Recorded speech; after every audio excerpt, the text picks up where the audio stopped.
L'homme ne vit pas que de pain et donc il a besoin aussi d'espérance, il a besoin d'utopie. C'est-à-dire qu'on ne peut pas être prospère sans être utile, on ne peut pas être utile sans être prospère. C'est de permettre à chacun d'être autonome, entrepreneur de sa vie, en responsabilité, de prendre sa vie en main. Je pense que c'est la conversion des cœurs qui est nécessaire si on veut vivre le bien commun.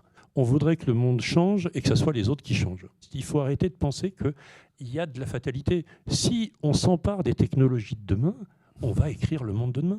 Et ce monde-là, il faut qu'on y transfère la joie qui nous anime. Voilà le bien commun. Donc c'est quelque chose qui n'est pas un programme, dommage. Ce n'est pas une vision, dommage. Ce n'est pas quelque chose qu'on peut anticiper, dommage. Ce n'est pas quelque chose dont on peut dire « check, c'est fait ».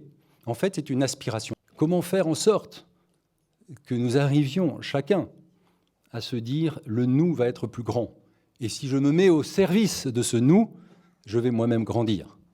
Et oublier mon intérêt particulier.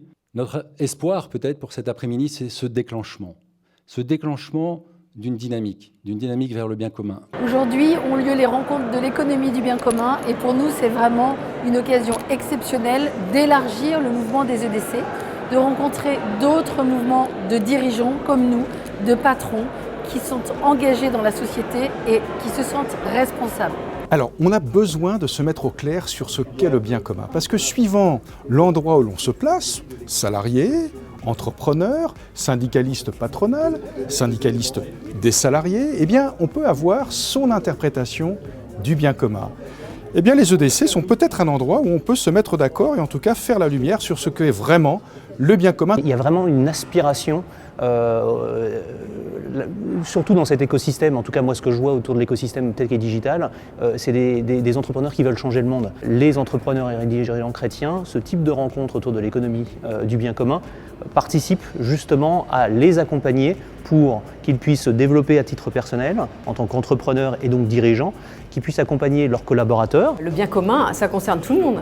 Donc c'est pas l'Église catholique ni même toutes les églises chrétiennes qui ont le monopole du bien commun. Le bien commun, ça appartient à tout le monde, ça relève de tout le monde, de toutes les entreprises, de tous ceux qui y appartiennent. Donc c'est vraiment universel. Il est question d'introduire la raison d'être dans les statuts de l'entreprise et ça c'est quelque chose de très fort. Donc on a abordé tout ce débat-là. C'est ce qui m'a beaucoup frappé et touché tout à l'heure, c'est un témoignage sur l'accueil de la fragilité en entreprise qui en fait expliquait que en accueillant des gens fragiles, on s'expose nous-mêmes à nos propres fragilités et que ça crée beaucoup de bien en entreprise et finalement ça dynamise l'entreprise de la bonne manière aussi. Vous savez, regardez dans le monde dans lequel on vit. Il n'y a pas de réponse simple aux problèmes complexes. Eh bien peut-être que de repartir du bien commun, ça peut nous donner des pistes pour avancer tous ensemble et peut-être nous réconcilier sur des choses essentielles.